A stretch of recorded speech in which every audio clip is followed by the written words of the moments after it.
उस जंगल में घूम रहे थे अपने परिवारों को लेकर दुनिया भर के संघर्षों में।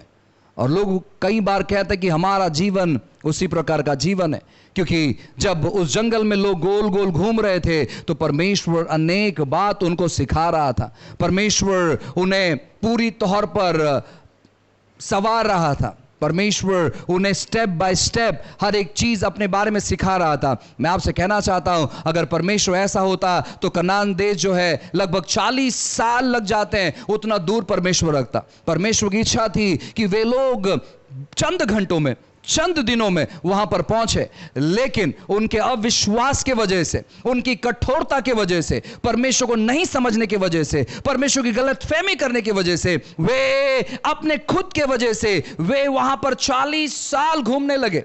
वे वहां पर 40 साल घूमते रहे। वे परमेश्वर का अनुभव नहीं कर पाए, परमेश्वर की पूरी भलाई को देख नहीं पाए, वो समझ नहीं पाए। काफी बार हमारे जीवन में हम भली चीजों को क्यों नहीं देख पाते मालूम है? क्योंकि हम परमेश्वर के बारे में समझ नहीं पाते। हमारे हालातों के अनुसार हम परमेश्वर को पुकारते हैं। अगर हमारे जीवन में कुछ अच्छा हो गया तो हम कहते हैं परमेश्वर बहुत भला है, और हमारे जीवन में अगर कुछ बुरा हो गया, हम ये नहीं कहते कि परमेश्वर बहुत बुरा है, लेकिन हम कहते हैं शायद प्रभु की ये इच्छा है। हम परमेश्वर की इच्छा को जान नहीं पाते, हम परमेश्वर की इच्छा को अनुभव नहीं कर पाते, क्योंकि हम देख नहीं पाते कि परमेश्वर भला है, और जो भला है वो बुरा कभी नहीं कर सकता।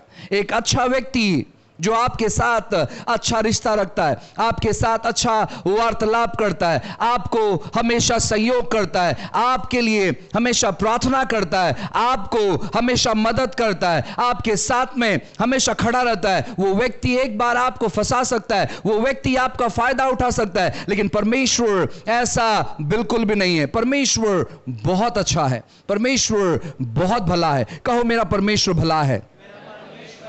जब भी आपको लगता है कि यार ये व्यक्ति सही बातें कर रहा है, तो कभी कभी बीच में चीखा करो कि सच में परमेश्वर भला है। और यहां वहां के बारे में सोचने की जरूरत नहीं है, आपके बारे में कौन क्या बोलेगा। आप बीच में खड़े रहकर बोल सकते हैं कि सच में परमेश्वर भला है और मैं डिस्टर्ब नहीं होऊंगा। मुझे लगा कि शायद कोई तो खड़ा होकर बोलेगा परमेश्वर भला है।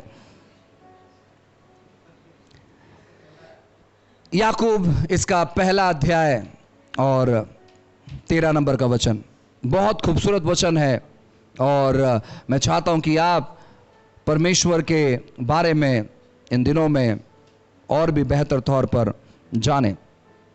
याकूब की किताब अध्याय 1 और वचन 13। जब किसी की परीक्षा हो तो वह यह न कहे कि मेरी परीक्षा परमेश्वर की ओर से होती है, क्योंकि न तो बुरी बातों से परमेश्वर की परीक्षा हो सकती है और न वह किसी की परीक्षा आप करता है। जब आप अपने दुर्घटनाओं से गुजर रहे हैं, आप अपनी बेकार स्थिति से गुजर रहे हैं, आप बीमारियों से गुजर रहे हैं, और आपके जीवन में हादसे पर हादसे हो रहे हैं, तो कभी ये नहीं सोचे कि परमेश्वर शायद मेरी परीक्षा कर रहा है। बाइबल कहता है कि परमेश्वर किसी की परीक्षा नहीं करता है, और बुरे चीजों से तो वो परीक्षा करता ही नहीं है। बीमारी अच्छी चीज नहीं है, बीमारी बुरी चीज है। परमेश्वर के दृष्टिकोण में बीमारी बहुत बुरी चीज है, क्योंकि बीमारी से एक व्यक्ति का परिवार नष्ट होता है और एक व्यक्ति का जिंदगी नष्ट होता है। परमेश्वर के नजरों में बीमारी अच्छी बातें नहीं है। अगर आप बीमारी से गुजर रहे हैं तो परमेश्वर की इच्छा नहीं है कि आप बीमार पड़े। परमेश्वर की इच्छा है कि आप तंदुरुस्त रहे। कहो परमेश्वर की इच्छा है कि मैं तंदुरुस्त रहूं। परमेश्वर कभी किसी की परीक्षा बुरी बातों से कभी नहीं करता है।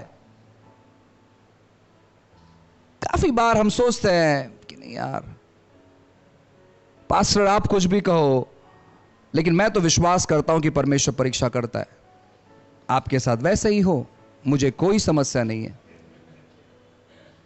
मुझे कोई समस्या नहीं कि आप कांटों पर चलना चाहते हैं, मुझे कोई समस्या नहीं आप आग पर चलना चाहते हैं, मुझे कोई समस्या नहीं कि आप कांच पर चलना चाहते हैं, मुझे कोई समस्या नहीं है।